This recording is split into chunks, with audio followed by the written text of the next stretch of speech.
happens ever again, right? All that great magic he had early on, the Cardinals will still struggle and probably still have a chance for a first round quarterback somewhere in the next couple of years. Okay, so it's not a panic button, but I would massage the idea of getting some protection, some backup, some future stuff, and it's okay, Kyler.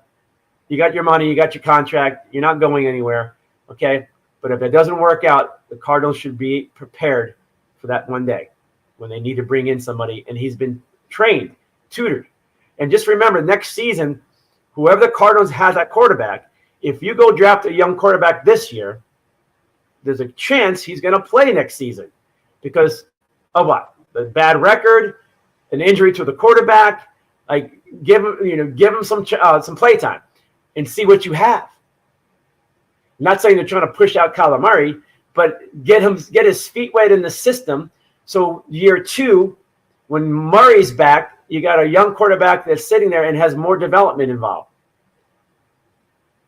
It's a nice thought. It's a nice thought. That's all. All right. Your comments have been great. I appreciate you guys. Todd is in the house. Trade Kyler right now. Go get the veteran backup quarterback. That's more logical. Okay, it's more logical. And if you go by my theory, you don't draft high for young quarterbacks anymore. It just hasn't gone well. And a lot of these good, better quarterbacks are dropping. Okay, so Carter's got a lot of work to do. I see you guys talking away there. I appreciate it. If you have comments, just drop them on. I want to see it. Appreciate it. I'm looking down one more time. Yeah, you guys are good. You guys are good. All right. So the can't misses are gone. There's a lot of talent out there. There's a lot of guys on the board. There's a lot of talent on the board. And a lot of these teams are still going to get very talented in the next day or so, what's out there. A lot of good offensive linemen still sitting around. There's a lot of defensive players on the defensive line that are, starting to go. The secondary, we haven't seen any safeties go. It's not really heavy in safeties, but there's some good safeties out there that you can pick up in round 2 or 3 that's sitting around there. Tight ends, there's only one tight end gone so far. The other one next on the board is Mayer from Notre Dame. Fantastic at Notre Dame. So if you're looking for a tight end, that's the guy that's out there. That's really impressive, and he's got a lot of repetition at Notre Dame. So if you're looking for a tight end, running backs, a couple of running backs went in the first round. Do you see any more? Probably not, but haven't seen a center. Right? It's been a lot of offensive tackles, a couple of guards, but there's no center yet. And is there a center in the draft, a sleeper? These are the things that we're going to watch and see. Because that in middle linebackers, interior linebackers itself, another one. Your interior of your defense and your offense is so crucial, right? Center, guards, defensive tackles, middle linebackers, things like that, right? And a strong safety, just down the gut, right? And only a few teams tapped into that. Only a few teams. First one that comes to mind right away was the Eagles going and getting Jalen Carter. Great win for them. But a lot of, the Buccaneers went after Clancy from Pitt. There was a couple of more defensive tackles that went in the first round. Teams are realizing that. Stop the run, but there's still more out there. So we'll have to see how it plays out, what's on the board. The fun thing is you can go back right now and look on the board, see what's out there, what's left, who's out there to be picked and drafted. And, if you're the Steelers and the Cardinals, you're 1-2 tomorrow.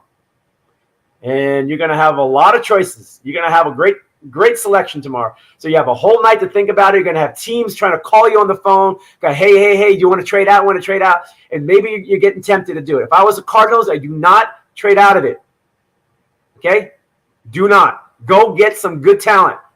Can't play games anymore. You got a lot of draft picks still. You built up some draft picks. You're going to trade DeAndre Hopkins and get more draft picks. Okay? Who knows who else is going to get traded? You're going to get more picks from your trades and things that just going to happen. You're going to get some compensation stuff too.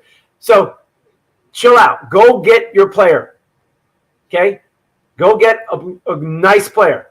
And you're probably going to have to – I say the cornerback is there. Again, there are 2 really nice cornerbacks out there in the draft right now. Go look them up. Michigan and Penn State. Okay? you go cornerback or defensive tackle if you're the Cardinals. Interior linebacker, inside linebacker, yeah. I think those are the three hot spots: corner, defensive tackle, or inside linebacker. What's on the board, it's up to them what they need at that point. But I think those are the strongest ones that you have to do. You got Paris Johnson. You took care of that. You can go get an offensive lineman in round 3 or 4, right, and do your homework on that. I'm impressed so far by the new regime of the Cardinals, what they've done, and how they were able to maneuver, trade out and trade back in. And, everybody held their breath.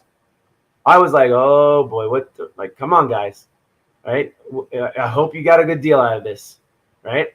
And I hope the guy that you really want will be there, or they have another guy that they really want, like whatever it was. But they traded right back up. And so the fact that they were able to maneuver and quickly make deals ahead of time, they were probably prepped prior to the draft, talking to teams like, what do you want to do in this situation? Would you do this if the time came right? And the Cardinals were ready and prepared for that trade, to trade out. They were ready and prepared. They knew. Maybe they would have stuck it out. Maybe if Anderson was there, they probably don't go. They don't trade. They probably go get Anderson and they stick with it. Anderson gets taken by Houston. Boom. Houston's like, hey, do you want to trade out still? We want a quarterback. They got Stroud. Cardinals like, fine. Boom. Cardinals get bounced out of the 3 spot. They go to 12. Cardinals sitting there. Now you're wondering what the heck's going to happen. Got all this great talent. Can't miss stuff in the front. Crap. Right? Oh, well. They get back in. They knew they had things lined up, and it worked out. Now we'll wait and see if Paris Johnson becomes that stud deep offensive tackle. I have a lot of hope for that. I'm actually really happy because finally the Cardinals drafted a lineman in the first round. We've been screaming for this for a few years, right? So in Arizona. So I'm excited for that. I really am. And I'd like to see another offensive lineman. They got to get more depth there. Remember last year they get destroyed. Guys getting injured. Like, you need depth. That roster it's not a good roster. The Cardinals do not have a good roster. And they're going to have to get it right. And this is not just a quick fix like Steve Keim tries to do. This is a 2-year window to get it right. So relax, enjoy what happens, wins or losses, whatever it is. But just know that the guys are getting are the ones for the future, and hopefully it all works out. So 2 years from now, you could be pissed because nothing worked out, or you'll be excited in Arizona that some of these players have turned into some studs, and that's what you're hoping for. All right, you got to have those can't miss guys. You got to have them. You got to be able to pull a couple of them off. You got to have a good draft. All right, okay, guys, I appreciate your love for what we've done tonight. Gosh, I've been on for 2 hours. 2 hours. We had Robert Castillo on earlier. We had Todd Helza on earlier. We had a couple of Cardinal fans, and we had Ovi in Australia. Brandon in Australia came on. Bren came on and talked about the Cardinal. That was great to see him. Real happy that he came on, and we talked about that. And they're all excited in Australia, what they're doing there with the Cardinal fan base. But we're out of here, folks. I got to get out. I want to kind of read everything. I want to kind of go back and see what's going on for tomorrow and try to project, who's taking what in the second round. And that's kind of fun. I like it. Right? It doesn't make me money. I'm not getting rich like these other analysts who are supposed to be great, NFL draft experts who, fail 70% of the time on their picks. They're making $1 million to fail. I get it. I don't get it. I don't. All right, guys. I appreciate it. Music is up. I appreciate it, and we'll talk to you next week. It's Hanna Time. Cornelius Brad Hanna. Mwah. Love you guys. See you soon. Enjoy the weekend. A lot of sports. Hey, it's Thursday night, and it's for people who can't wait for Friday. Have a good time tonight. Be safe. If not, weekend's here, baby. It's here.